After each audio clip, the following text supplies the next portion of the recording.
Swoosh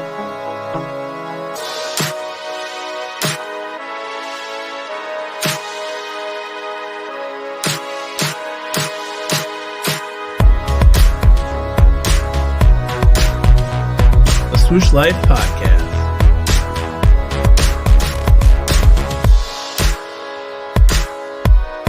Season 3.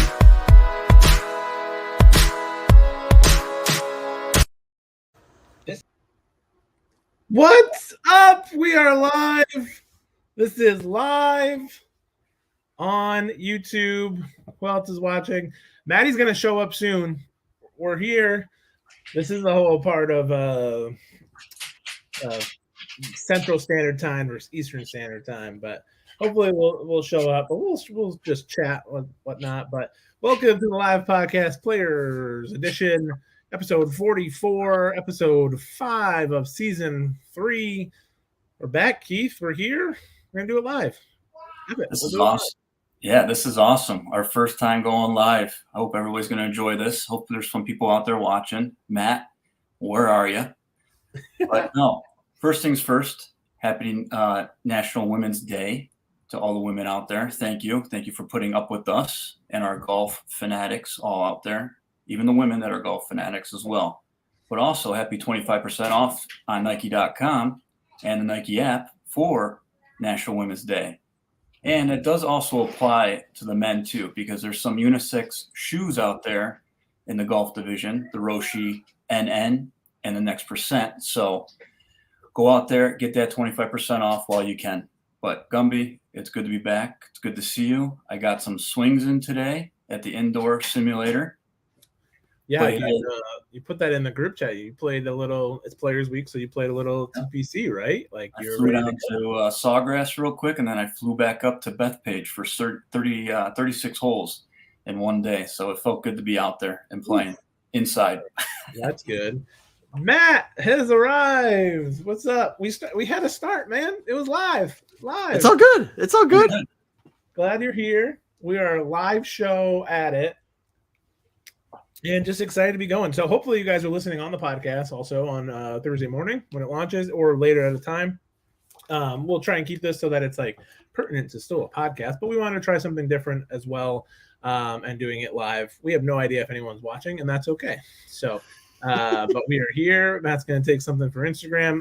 We're going to tweet it out also to come join the live show right now or Instagram it out right now.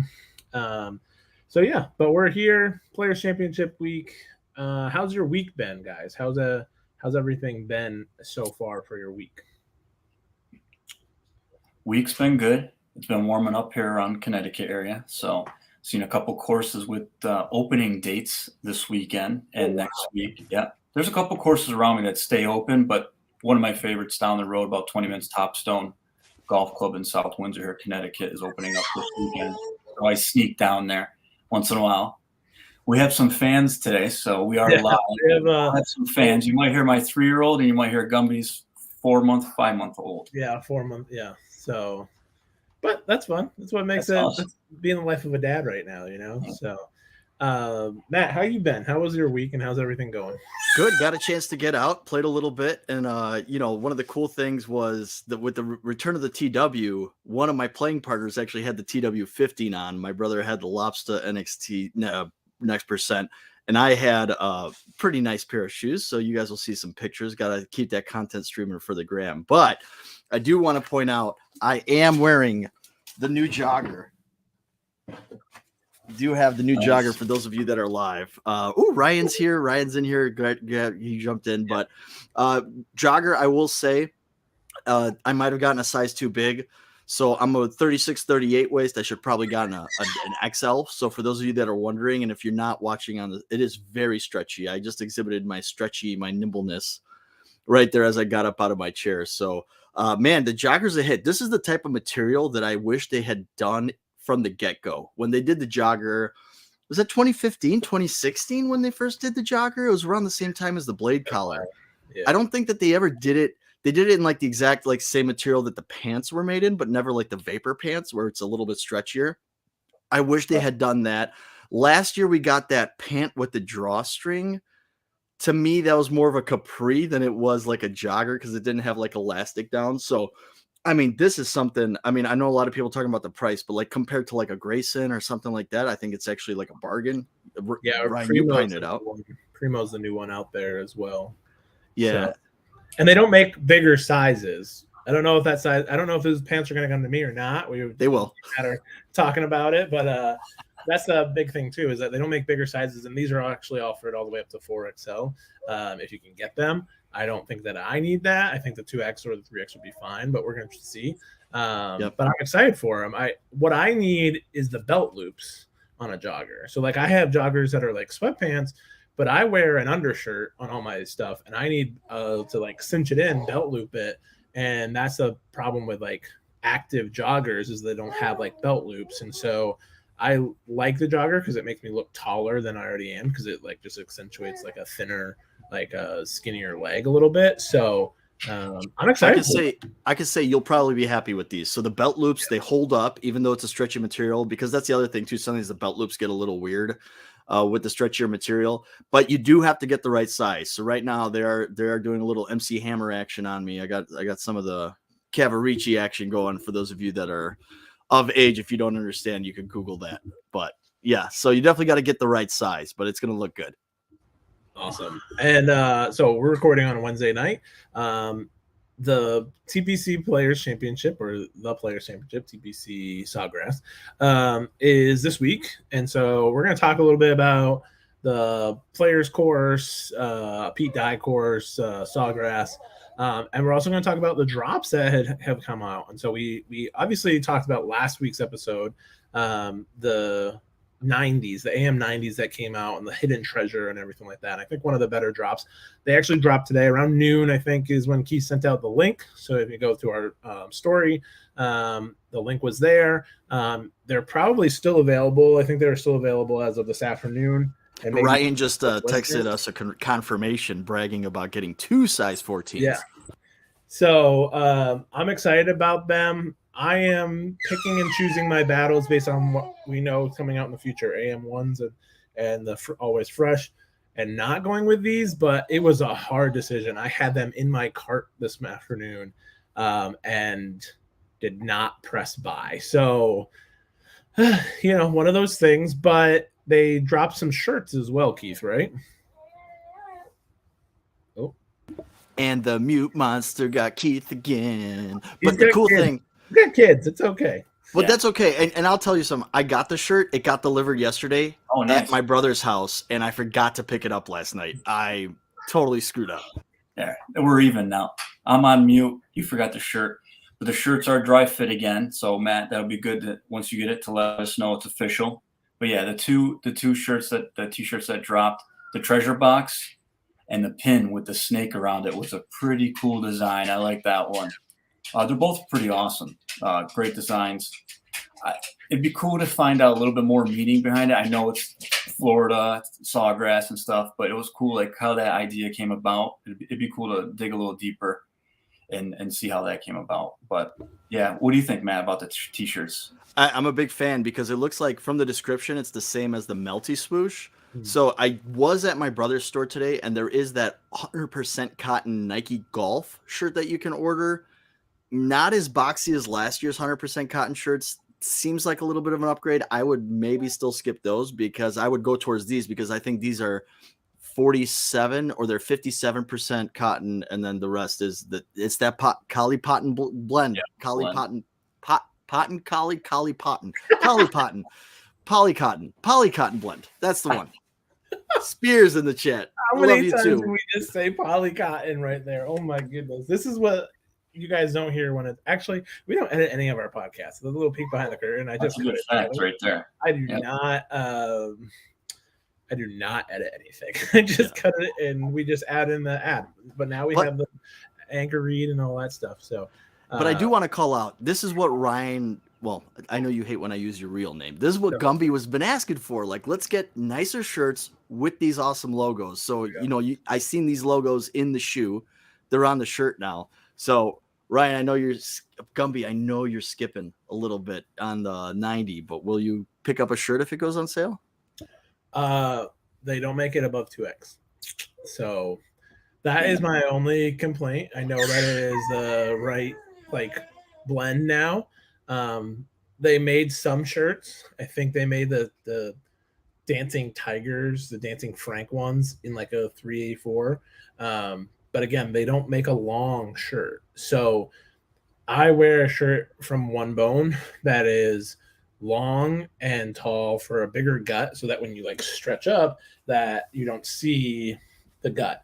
And stuff like that is not what Nike's doing. They make it wide enough. See, even Collins agrees. They make it wide enough, but they don't make it tall enough. And so that's kind of where I just am at with the shirts right now. And definitely need something bigger. And Nick in the chat and Ryan in the chat agree with me. So glad that they're on the right material. Let's just get a better cut next. Yeah, I want to see how the length works up because I did go large in the Melty Swoosh and it was a little short for me. So I'm hoping the XL kind of cures that.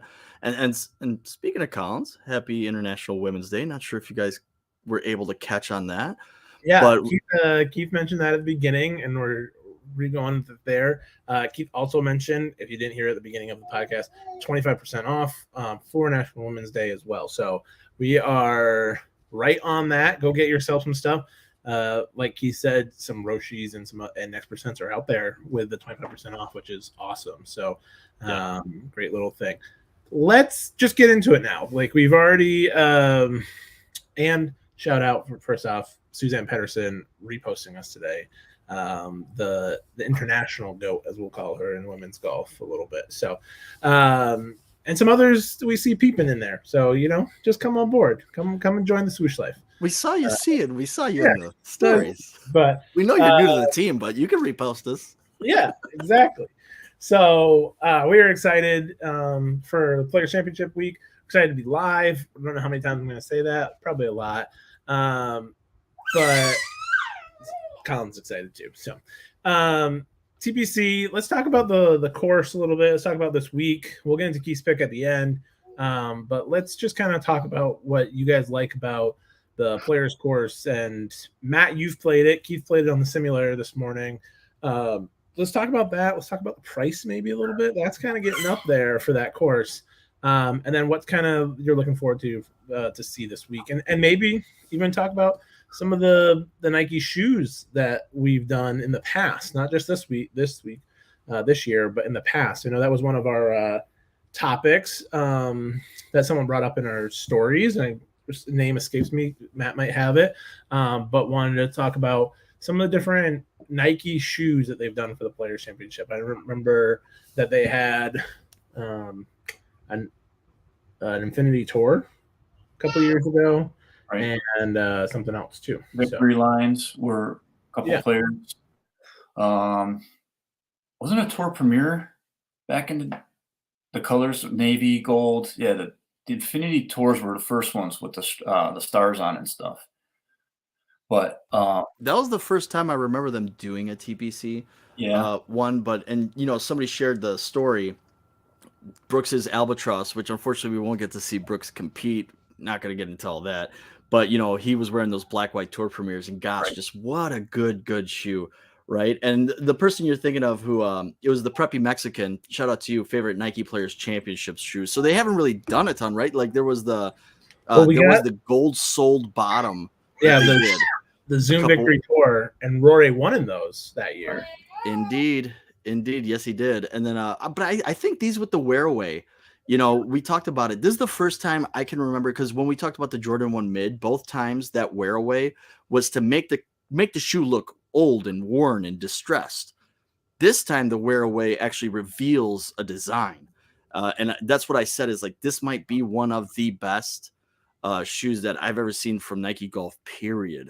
So I had to get it, like I'm budgeting like you guys. I'm still hurting from the double whammy of the Tiger shoe and the Air Jordan 6. But yeah, this might be my favorite one, honestly, because obviously I'm a big 90 fan. So Keith, do you have a favorite amongst, the 3 or 4? I guess we could count that Jordan that came a little late last year. There was like a white gum Jordan that came out. We couldn't tell, was it delayed and meant for the Players Championship, or was it originally a master shoe? Remember the NRG Infinity Tours as well that we see right here.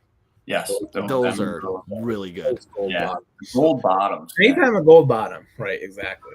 But has anybody ever worn those and confirmed if the gold bottom flaked? Like, you know, what I wore to golf was the Bethpage Black Safari React Vapor 2s. And if you remember that whole series, the red bottom flaked off. And some people did not like that. So I don't know. Has anybody ever confirmed if those flaked?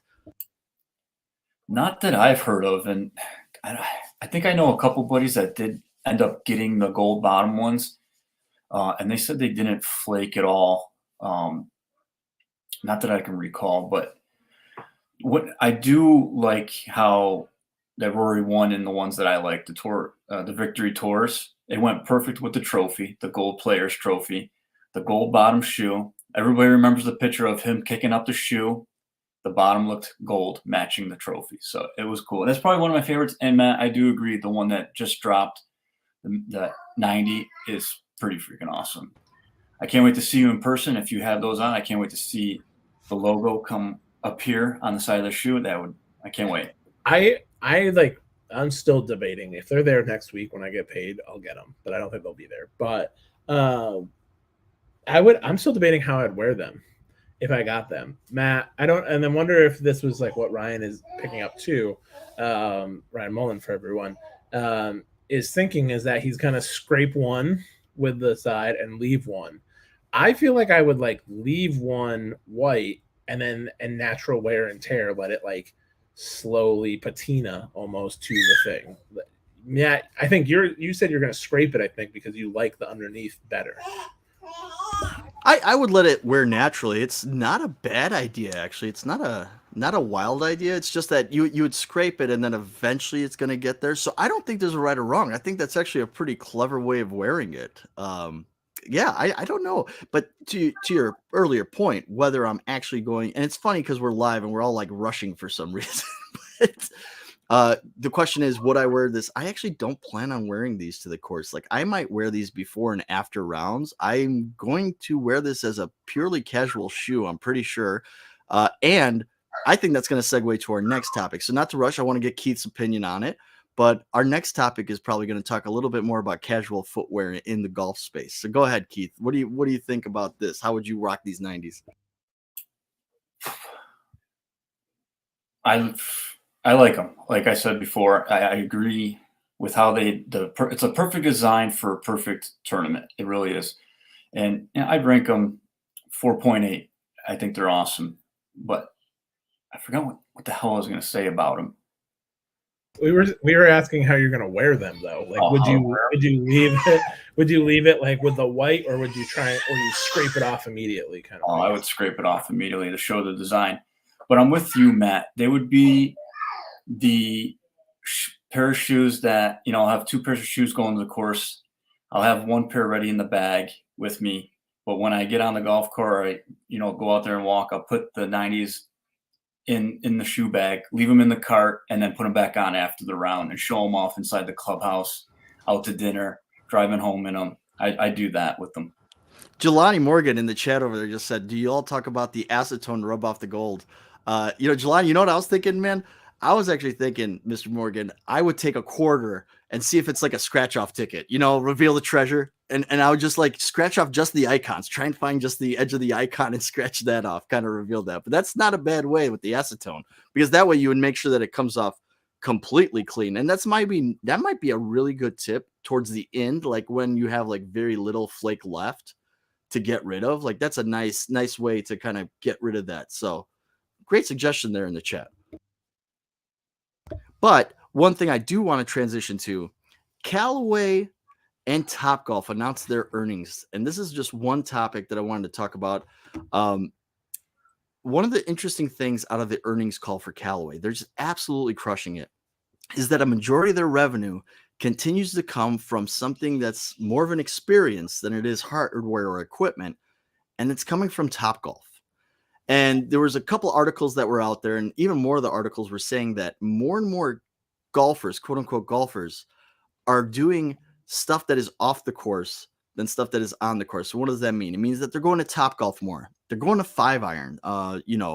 We have here in the Chicagoland area, not only is there 5-iron, there's a couple other like indoor simulator things that are picking up on this, where you can book a simulator, hang out with your friends, hit golf clubs, right? And maybe you're somebody that has a set of golf clubs, but you spend more time in a simulator because you live in a more like city urban environment, right? Like you can't get out to the golf course, right? Especially during the winter months. It's a really nice kind of way to keep the game unrusted and stuff like that. So I guess my question is this. We've posited where the future of Nike Golf will be, where we'll have more spikeless shoes in the future. We've just talked about the 90, and it's so nice that we almost don't want to get it dirty. We're probably going to wear it more casually. Does this further cement the theory that we're going to see more and more spikeless shoes that can double as golf shoes? I just wore the Croc ones at work all day today, and as I traveled yesterday. So take that, Nick Spears. I actually do work, you jerk. But kick it to you guys. Go ahead, Gumby. I think that's interesting to like think about, like the street style shoe and everything like that. I think that if we saw a soft bottom Jordan would be interesting, because then you would just be like straight to the course into the street. Like, so that'd be really cool to see. I also think Callaway's just kind of doing stuff differently in general. And I think TaylorMade and other companies are starting to get on board with that. I know TaylorMade is now linked up with PopStroke, with Tiger's like mini golf courses as well. And so you can see that at PopStrokes popping up and, bringing like, I've seen people with their actual putters mini golfing. Like, I know that's kind of like a taboo thing, but at those type of courses, when it feels like an actual like real putting green, not like a mini golf like wind through the windmill thing, you can see it just coming, like even coming from like another round and just wearing your same shoes, like the 90 Lobsters, and then go and play mini golf. Like, what a perfect New England night that would be, So at least someone from New England, right? Yeah. No, I agree with you guys. I feel like more and more people are trending towards the spikeless shoes, because even I played indoor golf today, and one of my buddies, he's always talking to me about what Nike shoes out. Is there a soft bottom? He's like, I need an indoor, range shoe, and he picked up the 270s on sale, and he wore those today while we're in the range. So it was or in indoor golf. I see like more of like up north, and boom, Matt's got them on right now. Oh yeah, those ones. That's I love those ones. The little what was that? Doesn't it fade different colors? Isn't that blue to pink? Yeah, that one. I couldn't really see. Yeah, it's a little gradient. I love this one. Absolutely love this one. This is one where I think if it was released as a major edition, people would have gone crazy. But because it's a general release, it just sat. Right. Yeah. So like up here in the Northeast, it's wetter up here. Chicago area, it's wet all the time. There might be more and more places where it is like indoor golf for a long period of time, 6 months at a time, like a little practice facility, a big dome like at Turning Stone, where it's an 80-yard, 90-yard dome, but there's a smaller dome next to it where it's, a short game area. There's a putting green in there. I see more and more of those places opening up, in the future. And hey, why not sell spikeless shoes in there? I think there's always going to be a need. You see the pros out there. Yeah, you see a lot of pros in spikeless shoes, but there's still a couple that still have cleats in there. A lot of the top guys still have cleats in. Rory, Tiger, a lot of our guys. So I know it's a personal preference, but it just depends on where you live and, what type of environment and what's the weather like outside. That's the main thing. What time of day do you play in? Morning, afternoon? So that's why golfers, that's why we have 10 plus shoes each. No, I agree, Keith. I agree. Matt, your thoughts? I'm one of the things that I would say is, when it comes to like the cleated thing, again, we've spoke about this a little bit last year, where I think it's the elite golfer. Okay. And I'm not talking about the pro golfer, because the pro golfer is the 1% of the 1% of the 1%, right? Like, there's only like 400 of those dudes in the world, right? That play at that level. Then there is like the club champion, the scratch golfer, the single digit, the guy who spends Friday, Saturday, Sunday at his club is going to want that grip. He's going to want that assurance, right? And like, again, like I've never liked that we talk down to them like, well, the traction and the science. And but they continue to buy that premium shoe with spikes. So from a business standpoint, I think it still makes sense to have, that kind of shoe. But at the end of the day, we know that like Payless Shoes sells a lot of Nikes, right? There's a lot of Nikes. Remember when the Roshi came out, a $70 Nike shoe? They just absolutely crushed it, captured everybody's imagination because it's sub $100 and it's affordable and comfortable and stylish, right? So sometimes you can really hit on those, which by the way, Roshi G, the new one. Yeah. How about that for that could be a hiking shoe. That could be in all kinds of shoes. So, hey, Collins, welcome to the podcast. Fourth host. Sorry, Blake and Nick. I'm going to invite her in pretty soon. So, yeah, just those are some of my thoughts right there on that.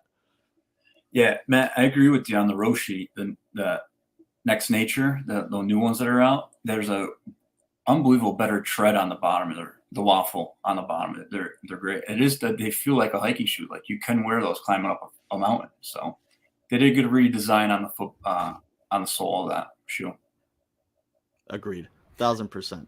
Perfect time for a break, right? Matt, you got it. All right, here we go. Oh my gosh, you guys are. I hope you guys are ready because this is a big thing for us. Good thing it's not me. Yeah, exactly. And this is my tryout because this episode of the Swoosh Life is brought to you by Anchor. Let me tell you about them. Anchor is our partner in this podcasting journey, and we are so excited to be with them. Anchor is the best way to start podcasting. Why, you might ask? Well, let me explain. Anchor provides a free and easy solution for all your podcasting needs. They have creation tools that allow you to record, edit, and distribute your podcast right from your phone or computer, allowing your podcast to be heard all over Spotify or wherever you listen to your podcasts, like Apple or YouTube. Not to mention that you can make money from your podcast with no minimum listenership. Everything you need to make a podcast all in one place. So what are you waiting for? Do like we did and download the free Anchor app or go to anchor.fm to get started. Thanks for listening to Swoosh Life. Now back to the episode. Matt just has that knack, man. I'm going to have to use that in the next on the actual podcast because that was our live read. But yeah, I heard about Anchor from another podcast that uses it, and they did the same ad read. And I was so jealous of how they do their ad reads because it's well done.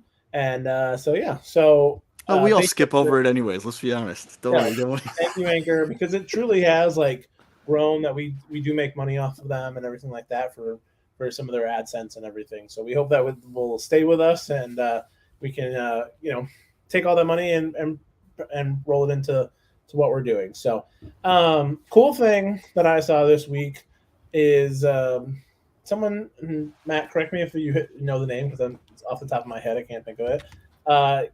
Got to create their own set of Jordan golf shoes, 1 to 23.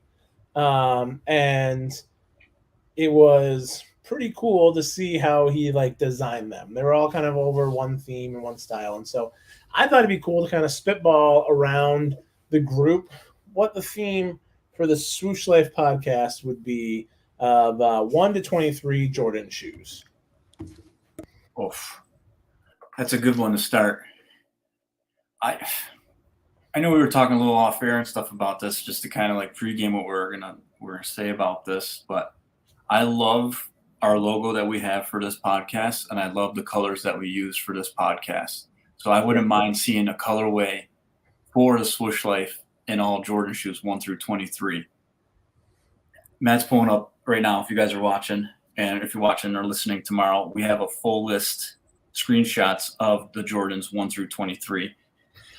Overall, my favorite Jordan is the 4. So to see a colorway in the orange box color as our logo with white, black, and a little bit of gray at the bottom would be awesome. Just to have like a Swoosh Life Jordan line. I think those 4 colors will look good in any of the Jordan shoes. So that would be my pick. Matt, what are you thinking? Colorways? Ooh. So sneak peek, wanted to talk about, we're going to do the Air Max Day next week, but I'm bringing out a Nike ID pair I did of the Air Max Zero. Nice. I was going to find my Kobe 4. I have another one when they did the 360 with the Air Max 1 trainer. There's this colorway is what I always go for. And for those of you that are listening, I usually go with a black and white upper. So white overlays, black mesh. That way you could kind of stay clean. It won't look super dirty. I like to do white midsoles. As you guys know, I'm a big Cyber Monday colorway fan. So white midsole, I would add speckling to all the midsoles, right? And then I always like a red bottom. So these you couldn't do a full red bottom, but I would do a red bottom on all those, and then a blue swoosh. Usually I've done, like, it depends on the type of blue that they have available. So I like photo blue, kind of that electric blue. Don't go all the way UNC blue, because I do like my Chicago colors, but it's too light of a blue for me. So that's what I would go with. And for those of you that are in the chat, what would be your color scheme? Because then you could apply it to all the Jordans, the 1 through 23, right? Now, Yeah, Gumby, I'm expecting big things from you. Well, I think Swoosh like if we're color. doing it as a swoosh life, I think like orange and black, I think is really cool, and I think that would be like truly like Nike iconic as well. Like, can you imagine like it'd be like the shattered backboard ones, like with the orange and black and stuff. And I would love to see the 12s with that orange toe, or even like a patent leather like orange on the 11s would be kind of fun. For me, I'm like, I don't know what I would do. I feel like I'd want to do a theme, and I want to do like a crazy theme, and for some reason I always kind of go to like a popsicle. Like, I love popsicles. And I think it would be such like a fun theme to do, because you could do one of them, say like the 7 or 8 as like a bomb pop a little bit, with some gradient. You could do some like a SpongeBob popsicle. You could have them all have like the brown, almost like gum soles. It'd be like the popsicle stick. So I would love to just do something like that. I would get into the details though. Like, everyone would have a certain logo, like on the back. Like, same thing with like the Swoosh Life ones. Like, our logo on the back heel would be just so cool on like all of these, or not even the heel. Like, on some of them where there's like the Jumpman is like you have one Jumpman and then you have a second one. So there's a back heel side on the 11s. There's the wings on like the eyelet like tabs on the ones, stuff like that. I think could be like really, really fun to kind of see. It's hard for me going 1 to 23, because I think my love for Jordans stop at 12 for a lot, and I think a lot of people don't go past like a 12 from like a streetwear kind of view. The rest all just get into really the crazy. I think the 32 is not bad, and I know a lot of people like the 35. So, but from a Jordan fan, I'd say, he stopped playing in the 14 with the Bulls. He came back. There's some love for the 17 and the 18. People did like those, and then we kind of call them the dark days when we kind of get to the 22 to the 2010. But you can see actually when they got to with the 23, they did a really beautiful job with the 23, which was a great shoe to end on. I think they put a lot of effort into that, knowing that it was the 23rd. But you notice when you get to, they really made a dedication. So the 2010 is kind of when Dwayne Wade signed with them, and it was okay. Like, the innovation there was that you could see through that circle. It was like a window. And that was kind of like a low point for Jordan. And then 2011 came, and the focus was more on performance. So 2011 was a fantastic basketball shoe. Same with the 2012. 28 introduced the Shroud. That's Tinker back in his bag saying, "I love army boots. I'm going to give you a zip up version of the 28." And then you start to see, once they got the 31, they started to incorporate the older shoes. So the 31 looks like a 1 from a silhouette standpoint. 32 a little bit. And then you can kind of see those design elements as they come in. So I think they've been rejuvenated in the 30s. But there was a time there where it kind of fell off. So you're not wrong, Gumby. Like, there's a lot of us that kind of fell off in that mid 20s era. Well, and Tinker did was it the 23 that had all like the icons and stuff in it, or is that? It had his signature. So his signature was replicated, is stitched in, so it looked like a quilted upper. But it was his MJ signature throughout. And it was kind of reminiscent because the overlay, the triangular overlay, is kind of like a harken back to the 13, which people love. There's all kinds of, like the 23, they did such a beautiful job with that shoe. That one actually as a golf shoe would be kind of cool. We've seen some video. We don't want to get anybody in trouble, but we've seen some videos from people who have gone to Grove 23, and it seems like Grove 23 has the 34 and the 35 available with React Vapor bottoms. just saying, if anybody at Grove 23 wants to, reach out and, offer us a pair, we'll pay. I cannot confirm or deny that, though. But, well, somebody else took the video. Look, I mean, we did not take the video from Inside 23, but we hope that doesn't ruin our chances. We promise not to record anything or say anything ever. I like Mr. Morgan's live chat idea. We need a Nike ID golf shoe back, and we need that back ASAP. That would be amazing to have something along those lines. Next percent, a 190, a 90, a victory tour, any of those three, even a custom Jordan golf bottom, it'd be great to have that. That's one of those things. And shout out to also not only Mr. Morgan, thank you. Perfect segue. Because Cookie, one of our great gallery members, one of the hardcore fans of the podcast, he's like, golf Nike ID, you get to pick any sneaker to turn into a golf shoe. What would you pick? I think that would be interesting. Just on ID, you're already picking the sole. Why aren't they just offering a golf sole like on the 90, like on it? You know what I mean? Like you could just use the same. You're already doing 90 ID sole, like kind of thing. Just have the golf sole be an option. It may be only one colorway, so that you're just like always choosing that. But people would do that, right? People would just have a clear or black, like it is on the all white 90 golf sole, and just put it on an ID shoe. I mean, Blake's already thinking about doing that for like any sole swaps, Yeah, and you look at what Govern's doing. I mean, Govern, it's not an exact 1-to-1, right? Because a lot of times Govern has to, he tells you get a bigger upper, get a bigger sole. Like he'll tell you what sizes when you're trying to mix and match things. But could you imagine these golf shoes that we wish were spiked, right? Like ADG, like ADG 4 from Jordan, we all said would be amazing as a spiked golf shoe. Like that golf club, that premium golf club guy would eat up the ADG 4 with real spikes, right? And then some of us, like me, the next percent, if you took away the 3 traction pods and you gave me something more like the Jordan 1 that I could wear casually, I would be wearing the next percent maybe like as an everyday shoe. Agree, Matt. Agree. I would definitely.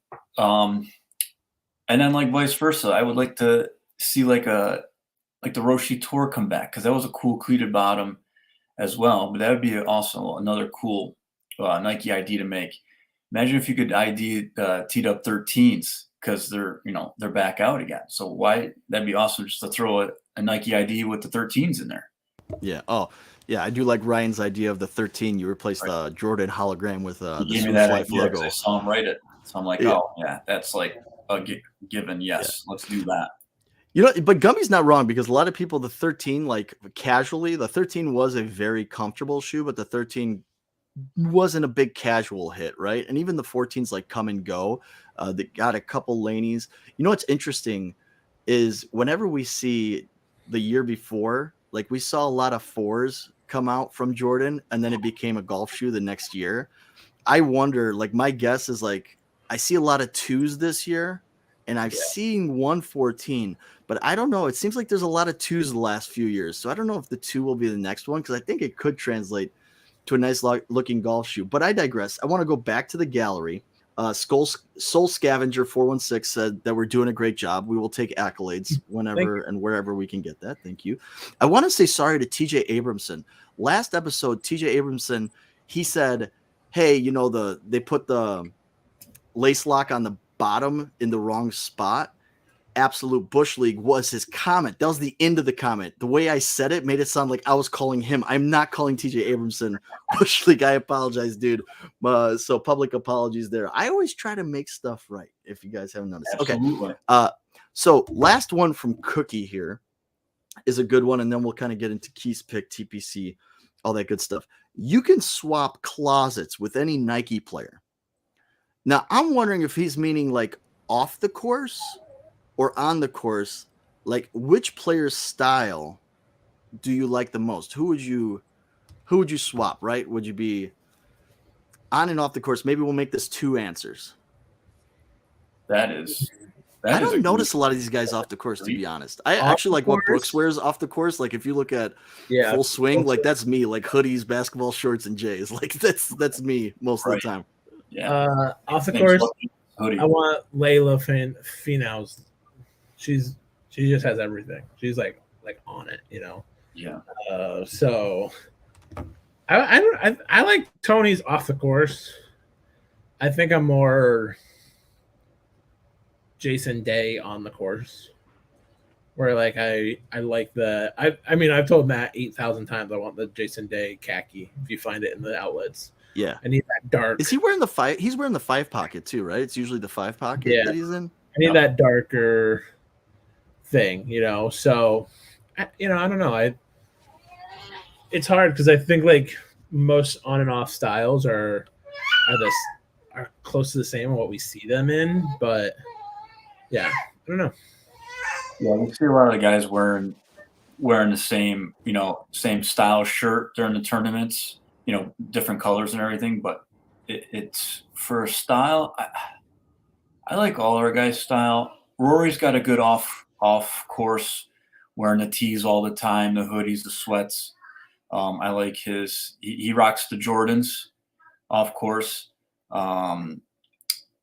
I can't ever stay away from Tiger. Maybe Tiger in a different era, like 2013. I kind of liked his stuff where it was all heat pressed together, no stitching in his apparel. I love that line on the course. So I'd probably go back, and that's when the Teed Up 13 shoe came out. So that was like the best. I'm sorry, but it was just the best style to have, along with his apparel too. I wouldn't even mind going back in time, 1997, 1999, Tiger baggy, everything. One sleeve longer than the other, polos, the baggy pants. It was just awesome. Lots of pleats, and big ones too. Yeah, I would go, so polo-wise, I've always liked what they put Brooks in. Like when he won the PGA Championship at Bellerive, that camo, the zonal cooling. I've always liked everything that Brooks is in. But I do like the 5 pocket. I've talked about the 5 pocket rappel ad nauseum. So Rory wears the 5 pocket a lot. So I'm a 5 pocket guy. I wonder who's going to be wearing these joggers. These things are super comfortable. Just saying. So I'm going on that. And I want to throw it back. So before we go to Keith's pick, we're nearing the end of the podcast with Keith's pick. Jelani Morgan's crushing it in the chat. He's got another one because I've thought about this as a topic. In truth, he says, I would love to see other basketball players that golf have their own golf cleat release. And, this is something that Jacques Slade talked when he was on our episode. Cousteau was saying, hey, there's other athletes that golf, maybe a Charles Barkley. I got one. And this is kind of related to the cookie question of like any shoe that you would turn into a golf shoe. Who's a phenomenal golfer, has custom clubs with a coin glued to the back of them all the time? I would love some Penny Hardaway. Some foam posits for the wintertime with cleats. I would love some Air Max Penny 1s and 2s on the course. Penny is one of those mythical figures, me in Chicago, everybody kind of talks about D-Rose and Penny in the same like what if category, because those are two dudes that could have changed the game had they stayed healthy.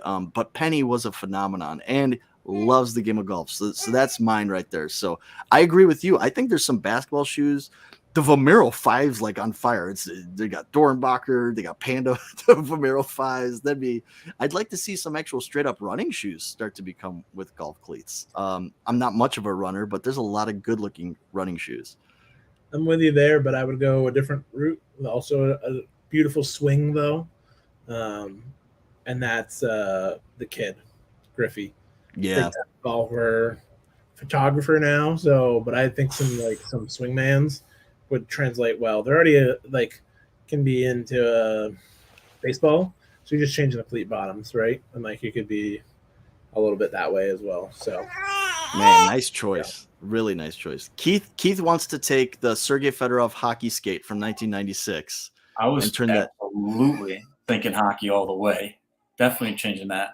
I have those in rollerblades actually right behind me in the garage. I have the white Sergei's with rollerblades on the bottom. And he also has the black-white Albatross tour premieres. We're calling those the Albatross from now on. Yeah.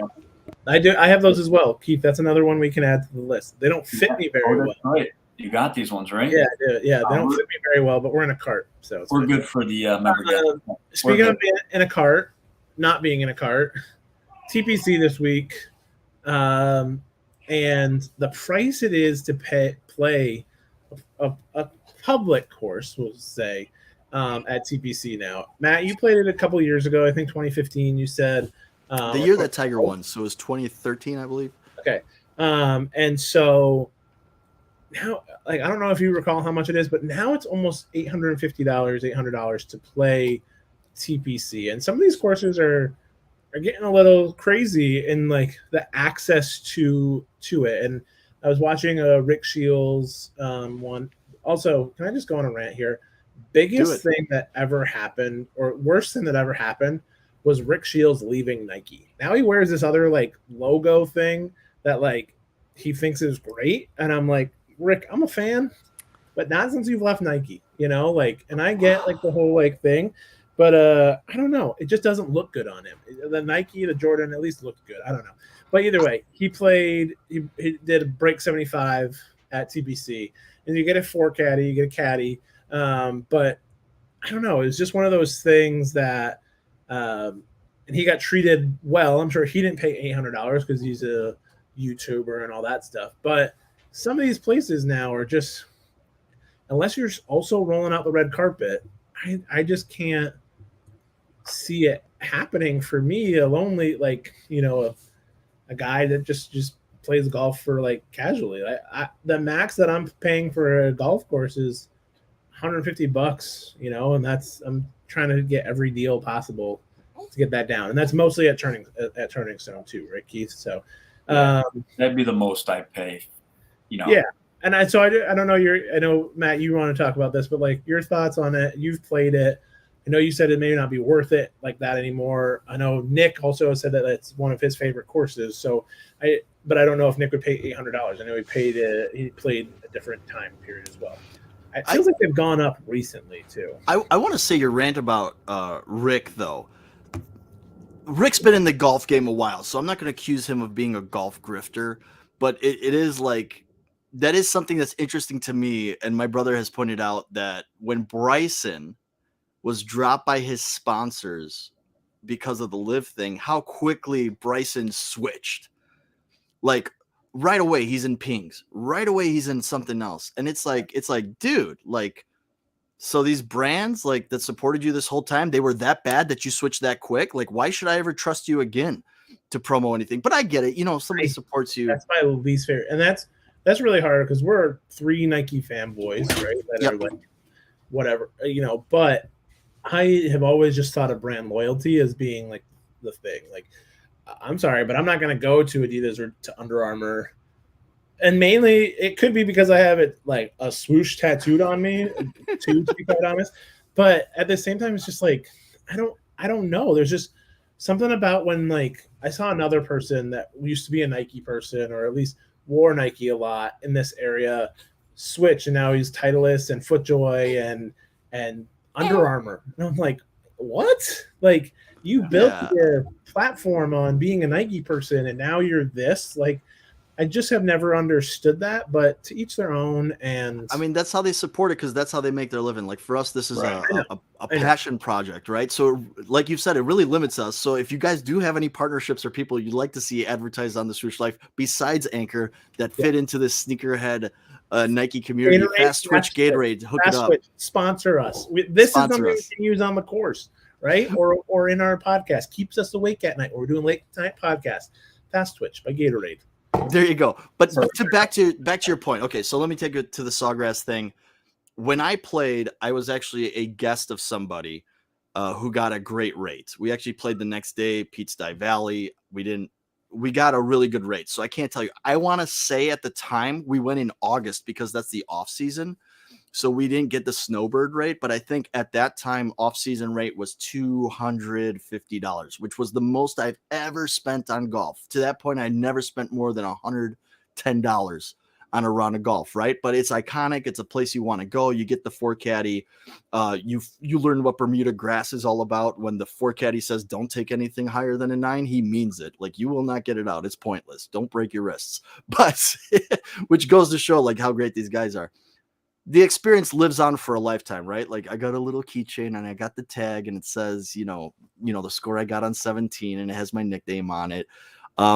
And it's one of those things like you get it out of the way once if you have the means to do it. What do you got that? Like they give that to you as included, or like that's something that you got extra? Because like I don't think we know about when you go to a course and it's $200 or $100, it's just playing and you get maybe a locker. Is there something that else you get at some of these courses that are more expensive, or at least you talk on? Yeah, so like with that one, like we got full use of the facility for the day, but yeah, it was the bag tag was the add-on. It was like the souvenir that you got. I will say at Paynes Valley Tiger Woods course, which Keith you'll be going to, you don't pay for anything at the halfway house. So they're really big. They grow bison locally. So they have bison dogs on rollers. They have like these, it's not Dippin' Dots, but the little dotted ice cream like Dippin' Dots, all you can eat and snack. You pay for booze. But that is the nice thing when that stuff is included, right? Like, are you going to drink $300 worth of Gatorade? Probably not. But it is nice that they're not nickel and diming you afterwards. But now the price has gotten to $600, $800. I was in Vegas and I'm looking up prices, and like the most expensive round in golf I think right now is Shadow Creek, right? Shadow Creek's a G to play, and right. And I'm about to go. Here's the thing about these majors. Let me tell you something, okay? USGA and PGA. Y'all wanna frame something. Y'all wanna grow the game. Nick Spears played $535 to play the stadium, and the Valley, and a 2-night stay. Think about that. He paid $535, and he's got a story for life. Nick Spears has right there. He's throwing it in the chat. Right. I've got a story for life, and we did kind of the same thing. We stayed on the thing. It's something for regular golfers to have a chance to, right? This is my problem. Have you looked at the list of places that they're going to go to? Pebble Beach, $800. Like for normal people, that is unattainable. Right. You look at the U.S. Open PGAs for the next few years, they're all going to private clubs. They're going to the same private clubs, maybe for the 3rd, 4th, 5th, 6th.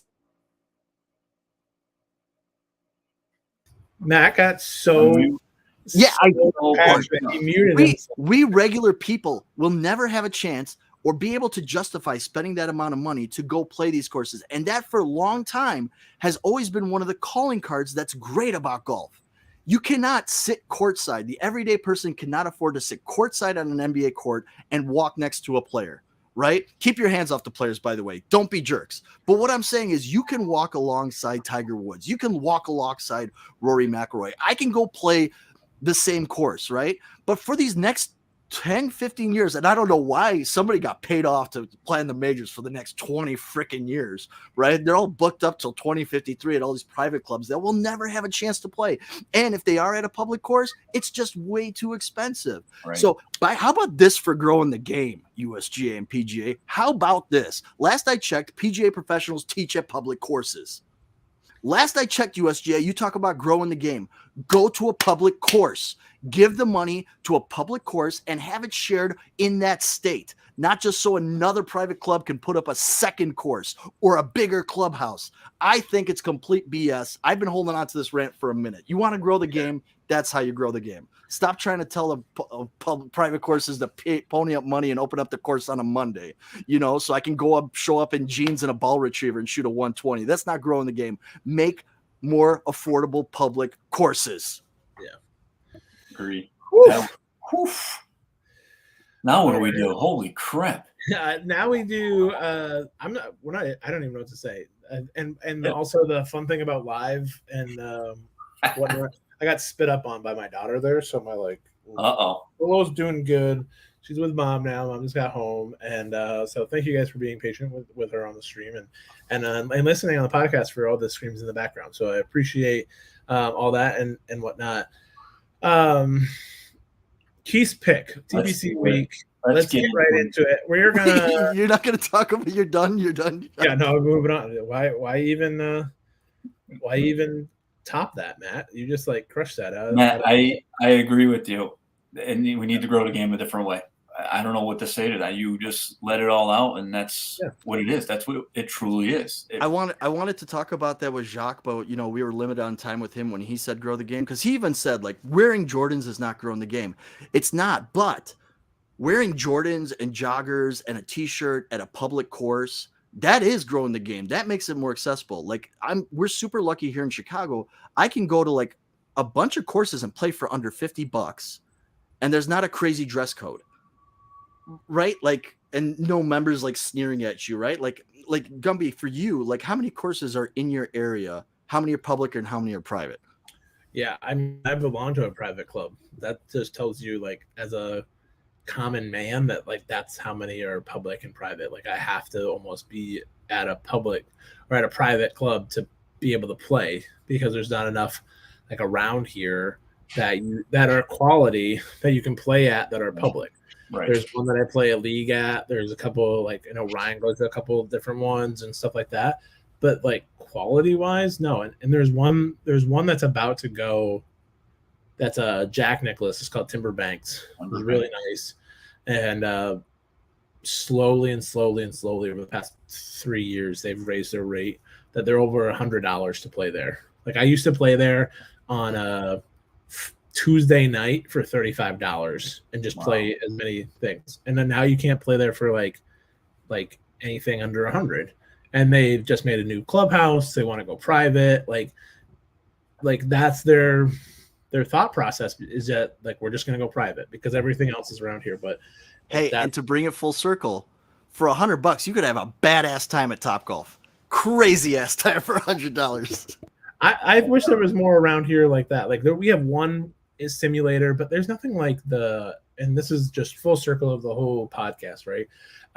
There's nothing here that is like the indoor experience where like I want to practice and get better, but I also want to have a good time. Like I want to go to, like, I think that's what like a 5-iron is, right? Is that you can like get drinks and stuff. There's a bar, there's a restaurant, but like you could also like chip and putt like on a putting green and stuff. Plus there's also like the bays and the bigger bays, and it's like more of like, I just want indoor Top Golf. I just want bowling for golf. That's what I always say Top Golf is. It's bowling for golf, right? So I think it's, just one of those things where like I think that's coming. I think this indoor league that Tiger and Rory and stuff are starting, I think is going to really probably pop off as well. And we can get into that at a later time. This is supposed to be one of our shorter episodes. But I think that like there's more access to golf coming than I think we realize. And hopefully that includes public courses as well. So, our podcasts never are short. So we just get going. Look what just happened about 5 minutes ago. We almost lost Matt. So, yeah. All right, let's do it. Keith's pick is here. Let us know your picks for the weekend for the Players Championship on Instagram or on the live stream, or just send us a note. And then stay locked into our season-long race. We're going to do a little cup. I have the first point of the year with Jason Day as the top finisher of our group last week. So as top dog, I get to go first, right? Is that how the rules work? I like that. Let's do it. All right. So you can kick off or you can defer to halftime. Oh, that's your choice. Yeah, I think this is going to be a popular pick, so I'm going to go first. I saw something on TikTok where it was like there's only 17 players that can win the Players Championship because they have to be in the top 30 in tee to green and strokes gained putting or something like that. And number one at the top of this person's list was someone who I think gets it done on the bigger stage. Tony Finau is my pick for this week. I like that. I'm sticking to my guns, Gumby, on this. I'm going to do a back-to-back pick week. And the reason why is I'm picking Tom Kim again, back-to-back. I know it's risky. It's risky being a rookie at TBC as well. Right. But it's paid off. He had a couple good practice rounds. He fought last weekend at the AP to make the cut. And that just shows me he's got some drive in him still. He's not one of these young kids that are going to fade off fast. He's going to be around a while for us, wearing the swoosh and winning majors. And he's going to be my pick to win TBC or finish the highest as a Nike athlete. Matt, what have we calmed down a little bit? I came in, yes, and I thought about this today. And And Kevin Lancaster, thanks for agreeing with me, and Nick Spears for cheering me on and just making me rant even more as he's rolling on in the chat.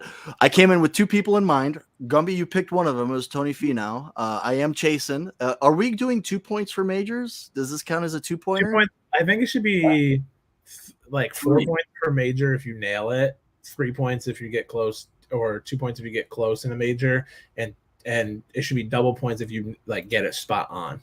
Yeah. So we'll keep track. We'll have a thing. You'll be seeing something out. You'll be seeing graphics now and posts of keeping on it, with betting line information too. So if you do want to put it on, like put a bet on it, you can. I've already placed my bet on Tony. Also, just a quick note. I said that top 20s were my new bet. I hit 2 out of 10. So I'm not doing top 20s anymore. So because I put it as a parlay. So I'm going back to miscut versus make cut. And I got a 12-legger as well. I like that. I do like Ryan Mullins said Tony Finau plus 2,800. By the time you're listening to this, they'll have started playing. So we probably shouldn't talk about the odds. But you know what? I have a hard time saying Scotty's my guy because, Keith, you were the first guy to call his greatness. Like, you called his first couple wins, so I feel like he's your guy.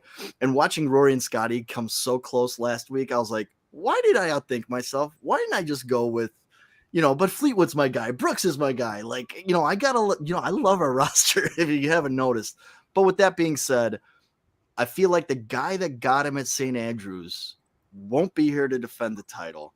It would be nice for him to kick it down some folks' chin. Again, I'm not trying to take jabs, but I gotta go Rory. It's my guy. Right. And he's gonna get a win in whatever those new shoes are, whether they're the Victory Tour 2.5 or the Victory Tour 3. They look different. They look like it, but they look different. So anybody at Nike, if you want to confirm whether that's the Victory Tour 3 or 2.5, y'all let us know. Thanks for I think that they will do a specialty one for him. They had pink last week for him that matched some of his Arnold Palmer stuff. I bet there's a gold version out there as well. By the way, also call Nike. I want to say, so I've got the polo in all 4 colors. Rory wore the blue and gray one when he won in. Where did he win, in Dubai? Dubai. Yep. Okay. Tony was wearing that blue one last tournament, I think on Friday. This is something that I've also said is I wish that more guys would wear polos across each other. And like Rory had the blue and pink one with that specialty pink. But I'm just saying, like, I hate when they say, oh, only Rory's wearing this line. Only Tony's wearing this line. I think it's cool to see the same polo on different dudes. Right. That's just me. So, yeah, again, I'm going Rory McIlroy. Sorry to drag it out. Yeah. All right. So we got Tony, Tom Kim, Rory as our picks this week. We'll let you know how we do. We'll see it up. You'll see the graphic on Instagram. Interact and send us your pick, and then see who's right. And maybe if you guys nail it, if someone else nails it against us, so say the field nails it versus us, we'll give out a prize. But I don't know. It has to be a Nike guy too. So we'll see. But this has been this has been great. Hope you guys have enjoyed the live show aspect of this. We'll do this once every couple months, probably like once a quarter. Yeah. Or so, and then we're looking to have more guests on. I know Nick wants to join. Blake will join.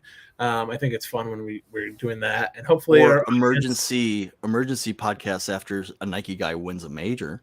Always, exactly, like we did for Scotty. Yeah, and I think you're gonna start seeing us do a little bit more of like active stuff on that, and being a little bit more of a voice on our players and our roster and everything too, because we want to make sure that like we are representing them as they represent us, the Swoosh, and everything too. So super excited about that. I don't really know what else. Thank you guys for being patient. Thanks for joining in. Should be a fun week. The players, I don't like the early players. We talked about that last year. I like more of Mother's Day players, but still always fun to be, especially down in Jacksonville. So my boy Trevor was down there and everything, watching with yesterday. There's a Jaguars suite, so they're there Friday, Saturday. I'm a Jaguars fan, so. Oh, Kevin Lancaster is the Golf Groove. Yeah. Look at who you find when you're in the YouTube chat. And for those of you listening podcast, but Golf Groove, man, one of our gallery MVPs. We're going to come up with a name for the Swoosh Gallery. Those of you that contribute to the He's Instagram. also a supporter of the podcast, which you can support the podcast on anchor.fm/the Swoosh Life/support. So thank you, Kevin, and Ryan and Scott Feed as well, I believe. So I've got something cooking for our supporters. For our supporters, I got a little something cooking. So stay tuned. And lastly, remember to follow us on Instagram, Swoosh Life Podcast. Big giveaway at 1,000, probably the biggest that we've ever done. Probably the biggest that I've seen any really people do. We're gonna put a lot of our own money into it so that you can just like lean on that. And we are, let me do the math, 143 away from 1,000, and I'm 125 away from 2,000. So get me there. Come be cute. My own personal plug. I've just been stuck on 1875 for like a million years, and I just don't want to be there. Someone, I feel you. I've been stuck for a while myself, but yeah, you're also like triple me. So Yeah. Well, what a coincidence! The pandemic brought out all the whiskey loving, sneaker wearing, golfer, gambler, sports talkers. Jeez, I just kind of. So yeah, follow us on our Sorry. socials. You know where Matt is. You know where Keith is. You know where I am. And this has been fun. If you have any questions, hit us up. Our DMs are always open. And let's have a good week, boys. I think it's going to be a good one. It should be fun. Like you guys going to be in the winner circle? I think so. So until next one, this has been the Swoosh Life Podcast. I'm Gumby. That's been Matt, Keith. See you in the next one. Bye.